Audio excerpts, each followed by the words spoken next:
নমস্কার, বাঙাল বাড়ির রান্নাঘরে আপনাদেরকে স্বাগত জানাই। আজকের মেনু পাও ভাজি। তাহলে দেখে নিই রেসিপিটা। আমি একটা প্যানের মধ্যে কিছুটা তেল আর বাটার নিয়েছিলাম। সেটা ভালোভাবে গরম হয়ে গেলে আমি একদম ছোট ছোট করে কেটে রাখা পেঁয়াজ আর ক্যাপসিকাম দিয়ে ভালোভাবে সেটাকে মিক্সড করে নিয়েছি। আমি এখানে 4 কোয়া রসুন, 4টে কাঁচা লঙ্কা, 4টে শুকনো লঙ্কা দিয়েছি। আচ্ছা, টমেটো কিন্তু দিতেই হবে, টমেটো মাস্ট। আমি এখানে 2টো বড় বড় টমেটো দিয়েছি।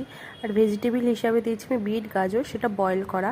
আর 2টো বড় বড় আলু আমি ম্যাশ করে এখানে দিয়ে দিয়েছি। মশলা হিসেবে আমি এখানে সানরাইজের পাও ভাজি মশলা দিয়েছি 2 চামচ, আর দিয়েছি চাট মশলা। আর আমি এখানে স্বাদ মতো নুন আর অল্প একটু চিনি দিয়েছি, চিনিটা স্বাদ ব্যালেন্স করে।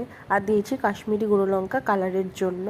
এটাকে ভালোভাবে মিক্স করে আমি একটা ম্যাশার দিয়ে ভালোভাবে ম্যাশ করে নেব। আমি আস্তে আস্তে ম্যাশ করব আর একটু একটু করে জল দেব।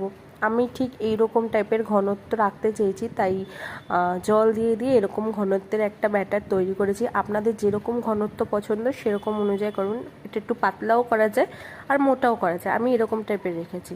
লাস্টে আমি ধনেপাতা দিয়ে ভালোভাবে নাড়িয়ে চাড়িয়ে তুলে নিয়েছি। আচ্ছা, এবার বানটাকে রেডি করে নিই। বান রেডি করার জন্য আমি এখানে একটা তাওয়াতে বাটার দিয়েছি আর হালকা ধনেপাতা দিয়ে আর বানগুলোকে আমি মাঝখান দিয়ে কেটে সেটা তাওয়াতে দিয়েছি আর এপিট ওপিটে বাটার লাগিয়ে সেটা সেঁকে নিয়েছি। ব্যাস রেডি আমার পাও ভাজি। দেখতে কিন্তু হেভি হয়েছে আর খেতে